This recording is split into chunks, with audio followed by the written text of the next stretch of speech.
जो मर गया वह पाप से मुक्त हो गया। रोमी 6:7। हमारा पुराना स्वभाव हमें बहुत परेशान करता है। जब तक हम उस भ्रष्ट, अपवित्र, मनहूस प्रकृति के द्वारा नियंत्रित हैं, तब तक हम दिव्य जीवन के अधिकारी नहीं हो सकते। इसलिए हमें इस पुराने स्वभाव से छुटकारा पाने का उपाय खोजना चाहिए। लेकिन परेशानी यह है कि हम करते हैं यह नहीं जानते कि हमारे अंदर का मानव स्वभाव कितना भ्रष्ट है, और इसलिए हम इससे मुक्त होने की उत्सुक नहीं हैं। गैंग्रीन जैसे कुछ बीमारियां हैं जिनका इलाज डॉक्टर नहीं कर सकते। अगर पैर के किसी हिस्से में गैंग्रीन हो जाता है तो उस हिस्से को नहीं काटा जाता है। बाइबल में परमेश्वर बहुत स्पष्ट रूप से कहता है कि मानव स्वभाव लाइलाज रूप से भ्रष्ट है।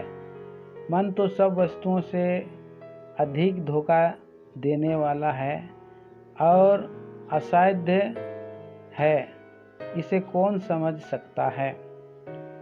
यिर्मयाह 17:9। इसे किसी भी मानवीय शक्ति द्वारा नहीं बदला जा सकता है। कई लोगों ने शिक्षा या सामाजिक सुधार द्वारा इसे बदलने की कोशिश की है, लेकिन असफल रहे हैं।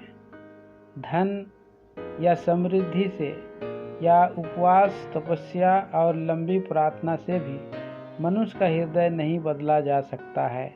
एक ही उपाय है, मनुष्य के पुराने स्वभाव को मारना ही होगा। हमारा पापी स्वभाव मरना चाहिए। इससे छुटकारा पाने का और कोई उपाय नहीं है। तभी दिव्य जीवन हमारे भीतर प्रवाहित हो सकता है। उस उद्देश्य के लिए प्रभु यीशु को मरना पड़ा। वह इसलिए मरा कि हम पाप के लिए मरें। प्रभु यीशु ने कोई पाप नहीं किया। पहला पतरस 2:22। दूसरा कुरिन्थी 5:21। यूहन्ना सुसमाचार 8:46। कोई भी व्यक्ति उसके खिलाफ कोई आरोप नहीं लगा सकता था या उसके शब्दों या कार्यों में कोई दोष नहीं पा सकता था। वह पूर्ण रूप से पवित्र है और उसी समय उसे हवा और तूफान को डांटने और समुद्र को शांत करने की पूरी शक्ति दी गई थी। मत्ती 8:26। उसकी शक्ति इतनी अधिक थी कि कोई भी उस पर हाथ नहीं रख सकता था। फिर भी उसने दुष्टों को अपने हाथ और पैर छिदवाने और सूली पर चढ़ाने की अनुमति दी। वह पापियों को बचाने के लिए मरा। वह हमारे पापों की निंदा को दूर करने के लिए मरा।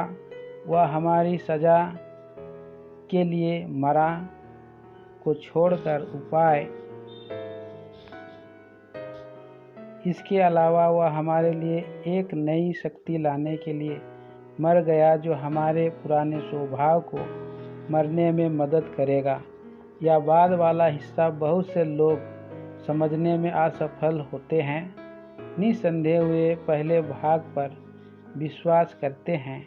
उनका मानना है कि मसीह उनके पापों की सजा को दूर करने के लिए मर गए, लेकिन वे उस दूसरे पर विश्वास नहीं करते हैं जो उनकी इच्छा शक्ति और उनकी अपनी बुद्धि को छीनने के लिए, उनकी मृत्यु पर विजय प्राप्त करने के लिए, उनके प्रलोभनों और विजय प्राप्त करने के लिए मर गया। परिणाम यह होता है कि वे बार बार पाप में पड़ते जाते हैं। आप उस तरह से कभी भी पाप पर विजय नहीं पा सकते। एकमात्र तरीका यह है, विश्वास के द्वारा तुम प्रभु यीशु मसीह की मृत्यु की शक्ति को अपने भीतर ले लो।